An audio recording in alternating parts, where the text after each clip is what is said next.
Tommy, thank you very much for joining us today on the i2i podcast. How's it going? It's going very well. How are you? Yeah, not too bad, thank you. How's your summer been so far? It's been pretty good. It's flying by pretty quickly. I feel like before I know it, it'll be start of school year, start of the season.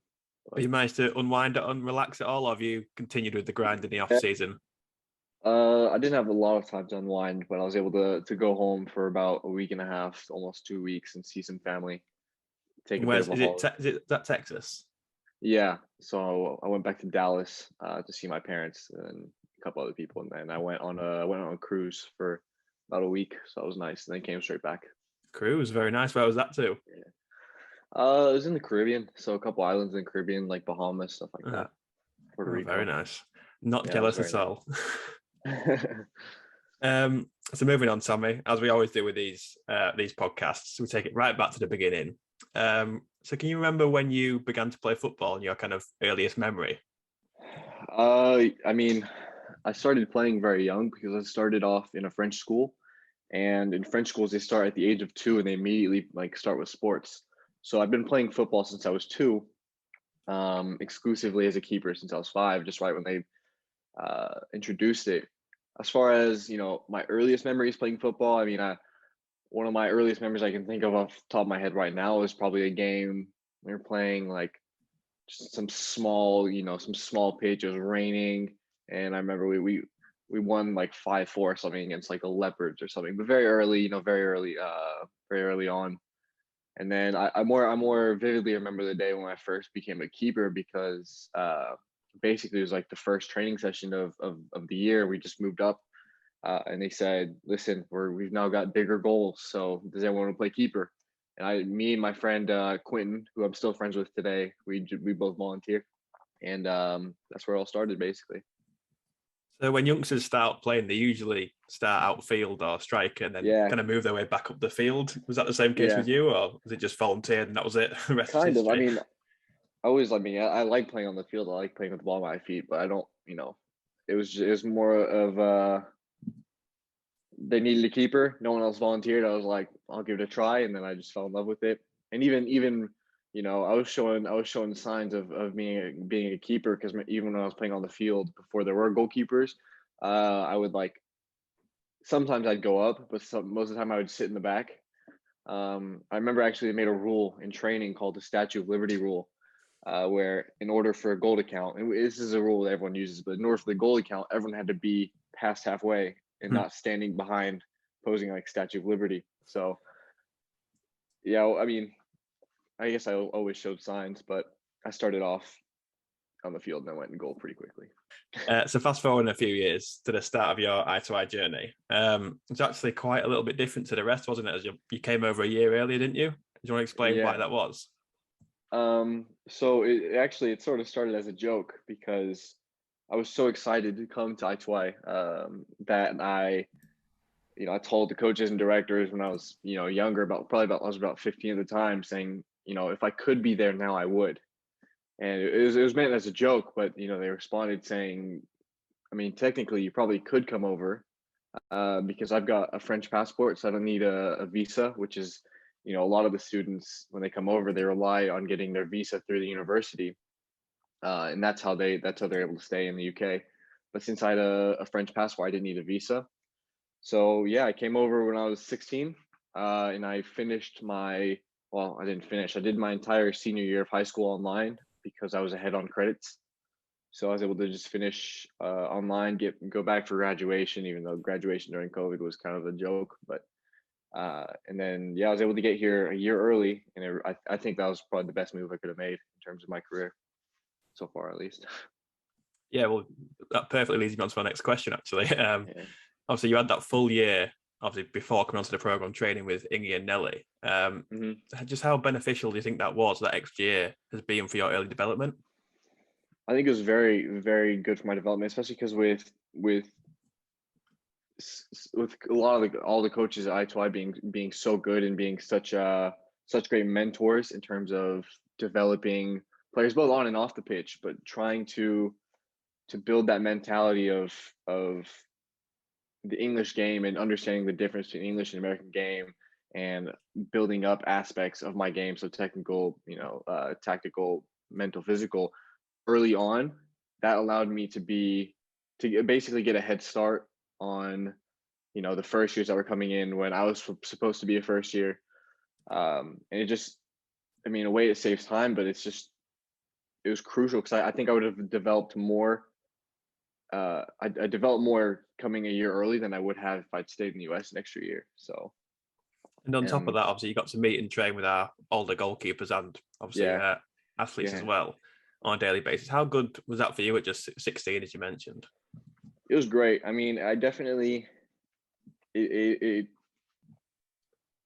came in and I was taken in by the GK Union as they're called at i2i, and they're all very welcoming, and I definitely wanted, because I'm just naturally a very competitive person, so I naturally wanted to be better and better every day. And being in an environment where I was the youngest one, and these older keepers that are more experienced, it just drove me to try and develop and to rise to their level, basically.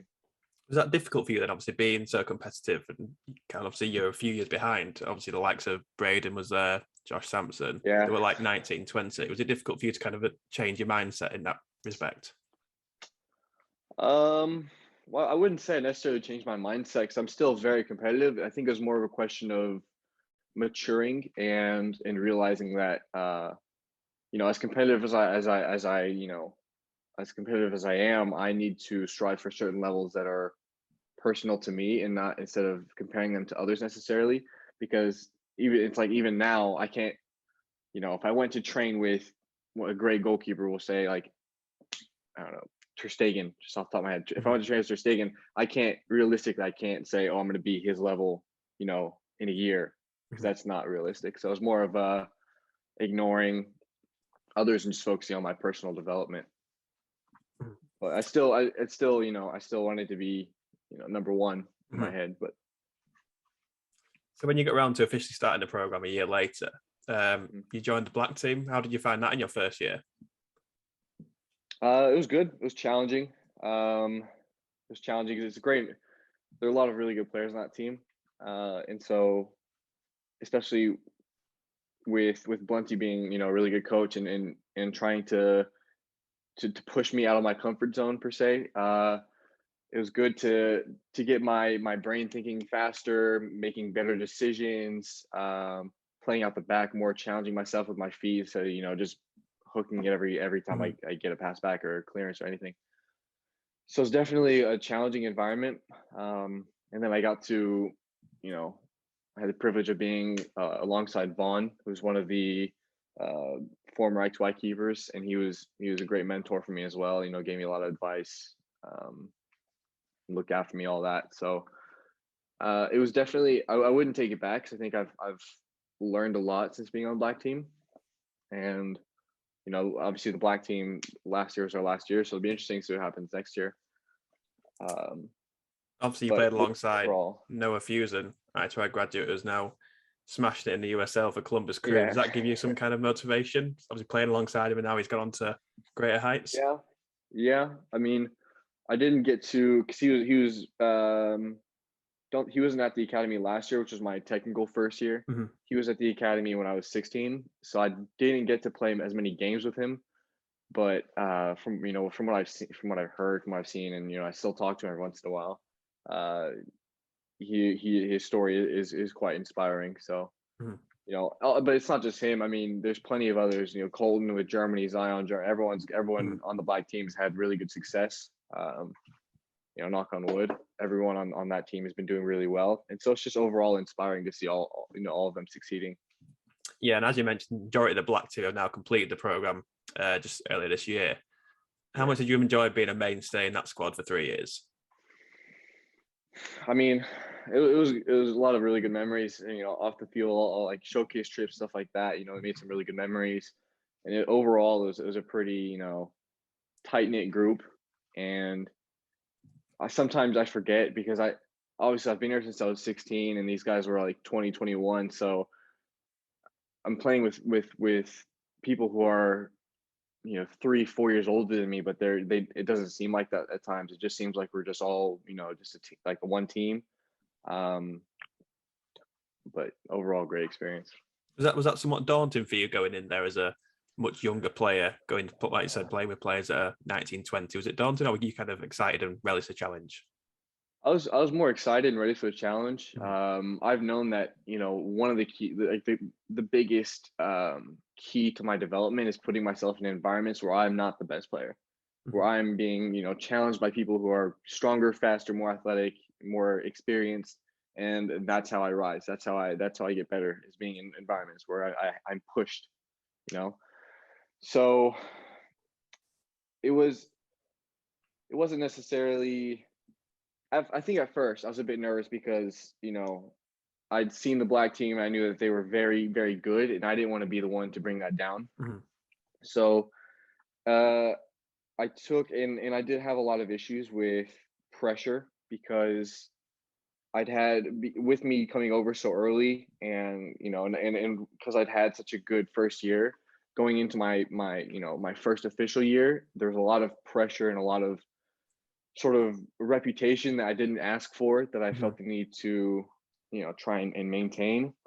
And but a lot of players took me aside on the black team and just spoke to me, and Blunty and Ingy, they all spoke to me on the side and just gave me advice, and that all helped with just relaxing, focusing on just having fun, and then from there it just sort of eased out. Is there one special game or memory that sticks out from the rest? um I think, I mean, the iconic one is probably, I would say there's two. I think one would be one of my first games. I think I might have been 16, or maybe just turned 17. I played with the black team against Sheffield United's academy, and we lost 11-1. And that was a rough day for me, and I think it was a great learning experience, because it's eye opening. It shows you the difference in level, and shows you where you need to be. It shows you how as good as you think you might be, as good as people think you might be. You just lost 11-1. It's a reality check. So I think that one. I remember after the game, I was sort of quiet. I wasn't necessarily like upset. I mean, obviously I was upset. I lost 11-1. That's never a good thing.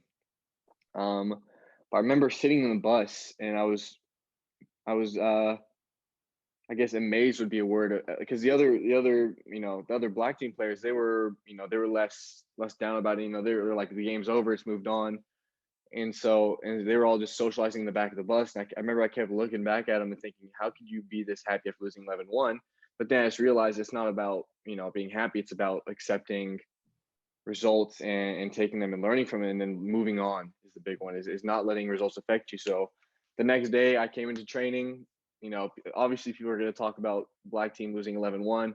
I took it on the chin. I smelled like, yeah, we lost 11-1. Yeah, we did. And I went to training, kept a smile on my face, and I just wanted to. It was more of an inspiring, and a putting like coal in the fire, just to keep going, keep training, getting better, so that next time we play them, which we might not, but next time we play them, it's not 11-1. Maybe it's like 6-1. Who knows? But Exactly. there's that one, and then another big game that personally, I felt sort of galvanized the black team, would be when we played. I think it was Halifax County at their pitch, and it was just like a hard fought game. There's plenty of other games. This is just one of the examples I can think of, but games where we just played really well as a team, worked hard, fought for each other, put everything on the line, and it was a tough game. And we ended up winning. And so just games like that, where are really inspiring. Everyone plays well, everyone's working together, and then after the game, it's just such a great feeling. So those are the two sides of the spectrum that for me make it memorable. And this may be difficult to answer, but is there one save that sticks out in your memory across the 2-3 years so far? um don't know. I've been asked this before. I don't. It's like people ask me, what's the best save you've ever had. I don't really have one that Mhm. I have on top of my head just at Yeah. all times. There was I've had a couple good ones that are just key to keeping games, or keeping wins. I've I could probably, name a couple. I would say, just off the top of my head, I had a penalty save against Oranges this year Mhm. that I JC. saved. Yeah, against JC, and I think Mhm. I saved it. I think it kept the score down to maybe 2-1 or 3 or 1-0 or something. But it basically it was a good save. It was early on in the first half, and I think if I hadn't made that save, then Oranges would have a lot of momentum, and it could have changed the way the game ended. And I had a couple other big saves in that game that probably affected the score, and that's always what you want as a keeper, is just to positively affect the score.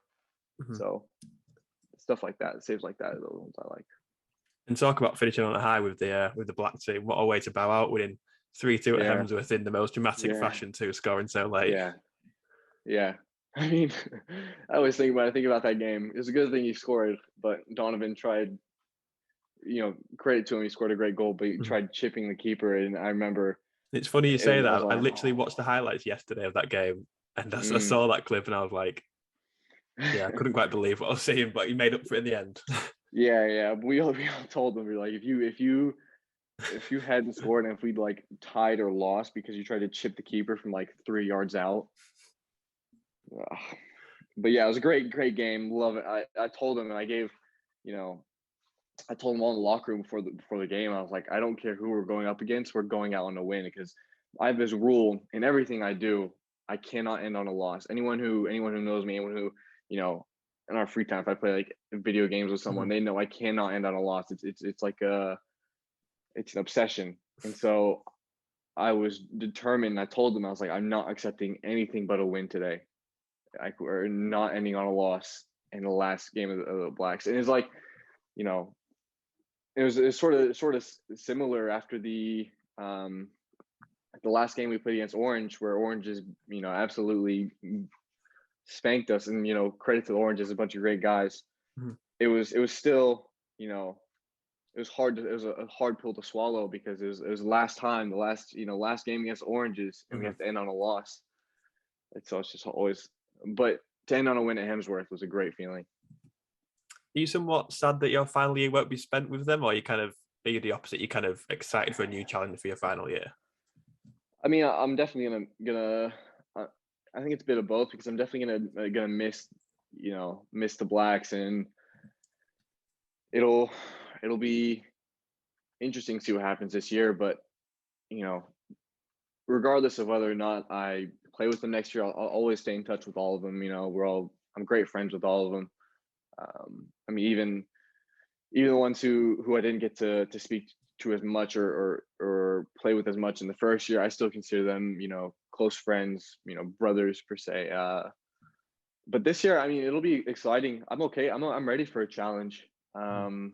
Wherever I get put, it's okay, because I just want to see what I'm capable of, and I don't mind if I get thrown in straight into the fire, and I'm ready. I'm ready for a challenge. I'm excited for a challenge. It's my last year, so I just hope it's a good, like, enjoyable season.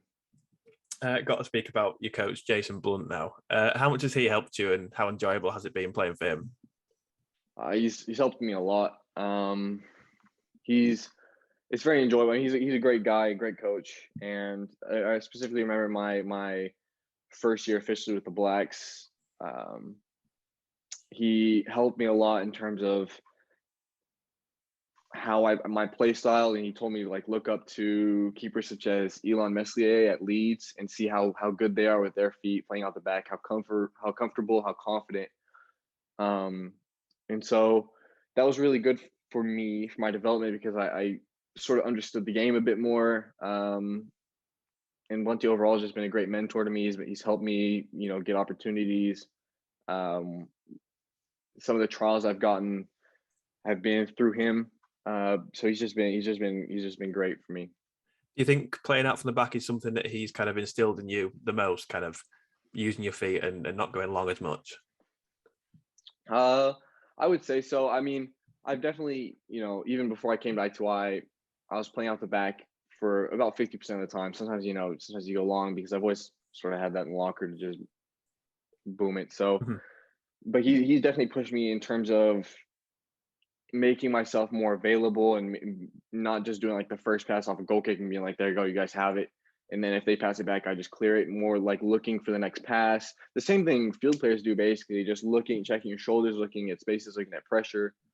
And I would say Bunty has definitely instilled at least a better uh, level of that for me. Just a bit of a different segue now, touching on the education side for a minute. Just let listeners know what you're studying and what an average day looks like within the whole program. Yeah, so I'm studying sports therapy, and then average day for me. Obviously, I only have, well, it depends on what year you're in, but I usually have class from around 9 to 12, 3 times a week usually, or it can be 9 to 10 and then 11 to 1. But basically, it's just classroom setting. So the first class will be a lecture, and then the second class will be a seminar, which is a smaller class. But I mean, it's been a great environment. My professors, especially sort of on the injury side, that's what I'm more interested in, less sociology, all that, more on the physiology and practical side of it. It's like Dale and Jamie have been very supportive in that, and I got a first in all my grades this year, so that was good. Can't complain with that. No, can't complain. I've got to ask you about, obviously, your main coach that you work with close every day now, head of goalkeeper Michael Ingham. Yeah. Obviously, someone that pushes you hard on and off the pitch, but I imagine that's kind of what you want in a coach. Yeah, definitely. I've known Ingy for years now. I think like going on 6 years maybe. So he's always been like the person I go to for advice. And on and off the pitch, he's been really supportive. I mean, on the pitch, he can be tough. That's what you want, because even with things such as fines, he's just showing you what it's like at a pro club. Because some people think that Ingy's a bit strict, but they don't realize that that's how it is at every single pro club. And then in terms of my development, in terms of technique, everything, he's helped me in all my pillars of the game. So he's been the biggest help. If it weren't Ingy is probably the number one reason I'm at i2i, is just because for my development, I thought he would be the best coach. I'm sure he's absolutely loving listening to this. You're saying what he wants to hear. I hope I don't say something wrong, get fined. It may be difficult to see for yourself, but just how much do you think Ingy's improved your all-round game so far? I mean, loads. And I probably didn't realize it until I started seeing other first years. I mean, to be fair, the first years that came in with me, there were some really good keepers there, definitely. But I just had a bit more experience in the English game, and I had a bit more knowledge. And what I'm trying to say is just a basic goalkeeper coach, just works on technique, stuff like that, can improve you. But I don't think I would have gotten the wisdom and just the knowledge he's given us in terms of knowing the game, decision making, just being an overall leader on the pitch, everything like that. I think I've come on leaps and bounds since being with him.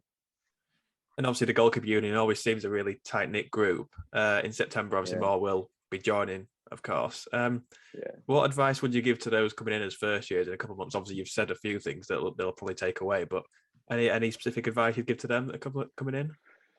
I mean, I don't know too many of them. I think there's one coming from Texas, but I would say the biggest thing is come in with an open mind.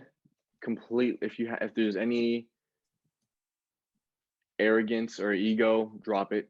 Because I've told the first years, this year's first years, that it doesn't matter who you are, where you've played, anything like that. You're here, so we're all on the same level.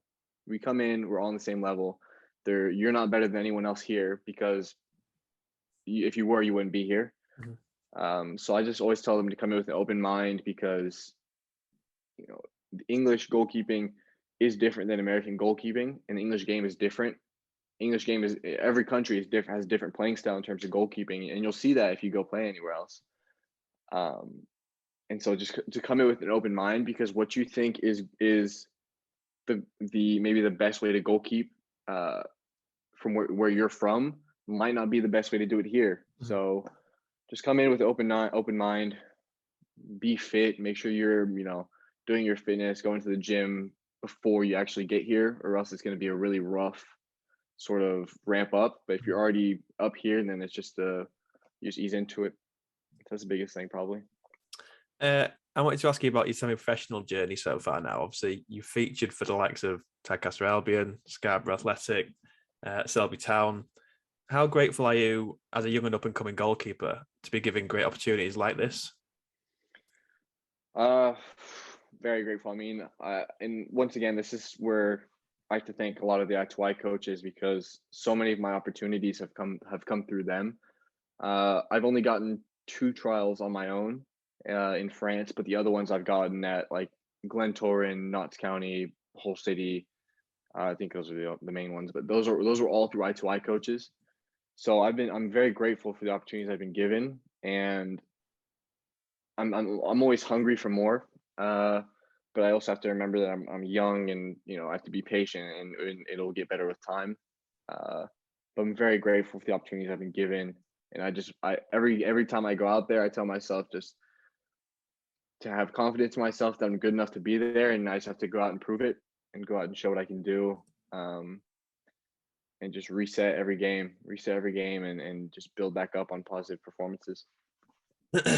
And how important do you think it is for your personal growth and development to get as much men's football experience as you can at a young age? It's huge. I mean, you have to be careful with going into men's football, because and this is, I let Ingy sort of take the reins on this, is just knowing when you're ready to go men's football. Because if you go in too early, you can get hurt, you can just get chewed up and spat back out. It's important to be physically ready. And in men's football is very eye-opening, because one of the biggest things it does is it toughens you up. The level of contact between men's football and academy football is 2 completely different worlds. And you also have to get used to playing surfaces. At i2i, we mainly play on 4G, but what people don't realize is a lot of local teams in York, even semi-pro, play on grass pitches that aren't always in great condition. And so it's a different sort of experience that you build. It's like a skill almost. You notice that older keepers that have been around the York leagues for longer are really good at reading bounces, making decisions that you would make on grass, but not necessarily 4G. Like on 4G, I've had a couple like times I get a pass back and I just first time chip it over a striker. You don't want to do that on a grass pitch in the middle of winter, because it'll bobble up, you'll shank it, it'll end up in a goal. So, and that's something you just learn with men's football. But the experience overall has been very helpful. Just finally, Tommy, to finish off, looking ahead to the future, I've got to ask you, obviously part American, part French, if you ever given the opportunity, if it came down to choosing, who would you represent? I always say as a joke, I would like to represent the French team, because I want to actually win. And it doesn't seem as the US wins a lot. You're going to upset some people saying this, I think. Yeah, I know. But for the record, if the US were to, and it seems like they're starting to go towards more younger players, which they're getting more success with. I don't know. The US men's soccer system has a lot of issues. And I'm sure the French national team does too, but I think for the biggest issue with men's football in the US is the recruitment process. There's a lot of, like, I played at a non-MLS academy, and we had players who were good enough to play on the national team, but we're told we're not going to pick you because you're not from MLS. So they had to move states just to play for an MLS academy and then get picked for the national team. So I think there's a lot of issues in the recruitment process and politics. But I'm open. In France is number 1. Yeah, but I'd rather play for France at this moment. Good stuff. Great stuff, Tommy. So that'll do it for today's episode. Tommy, again, thank you very much for joining us on the i2i podcast. Hope you enjoyed it. Yeah, I did. Thanks for having me. And good luck for the upcoming season. Thank you.